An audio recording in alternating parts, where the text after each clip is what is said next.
কালকে জামাই ষষ্ঠী ছিল, কি আর করবো, জামাই তো এখনো হয়নি না,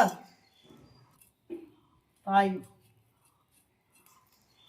কালকে নিরামিষও ছিল। কালকে দিনটা শনিবার ছিল, নিরামিষ করেছিলাম। তো আজকে জামাই ষষ্ঠী উপলক্ষে জামাইকে তো খাওয়াতে পারছো না, তো বেটিকে তো খাওয়াচ্ছ, তো টাটকা টাটকা লাফানো মাছ নিয়েছো আজকে। হুম, আজকে ছেলে মেয়ের জন্য নিলাম জিন্দা মাছ, আর মাছটা লোকাল। মেয়ে খালে পারেই জামাইয়ের খাওয়া হয়ে গেল, এটাই রাখতে লাগবে ধারণা মায়েদের মনে। অত জামাই জামাই জামাই জামাই করার দরকার নেই, মেয়েকে খাওয়ালে পারেই জামাইকে খাওয়ানো হয়ে গেল, এটাই ভাবতে হবে, বুঝতে পারলা?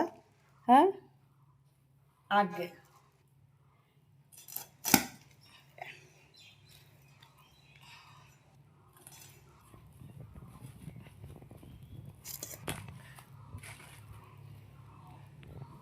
পাড়াতেই এসেছিল মাছটা।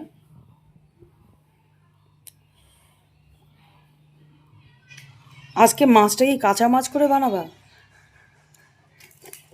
দাদা এখন কিভাবে খাবে সেইভাবেই রান্না হবে। বাটি নিয়ে আয় একটা, এই যে দেখো, এই যে একটা আমেরিকান রুই নিয়েছি, একটা কাতলার পোনা, আর একটা মিরগেল। ই বাবা, হিলছে তো মাছটা। এরকম জিন্দা জিন্দা মাছ খেতে ভালো লাগে মোটামুটি। তো এই মাছটার মনে হচ্ছে কি ডিমই আছে, আর ডিম না থাকলেও তেলটা খেতে আমার রাজু খুব ভালোবাসে। ডিমটাও স্বাদ লাগে, তেলটাও স্বাদ লাগে, কিন্তু মাছটা অতটা ভালো লাগে না। তো কি করা যাবে, রান্না করতে হবে। ডিম আর তেলটাই স্বাদ লাগে।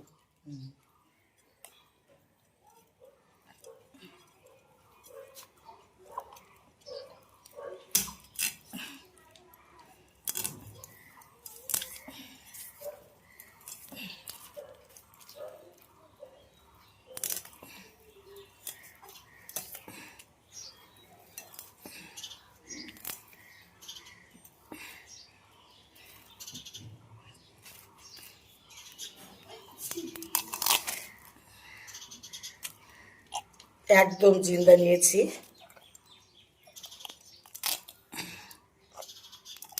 কেননা এখন অনেকেই পুকুর থেকে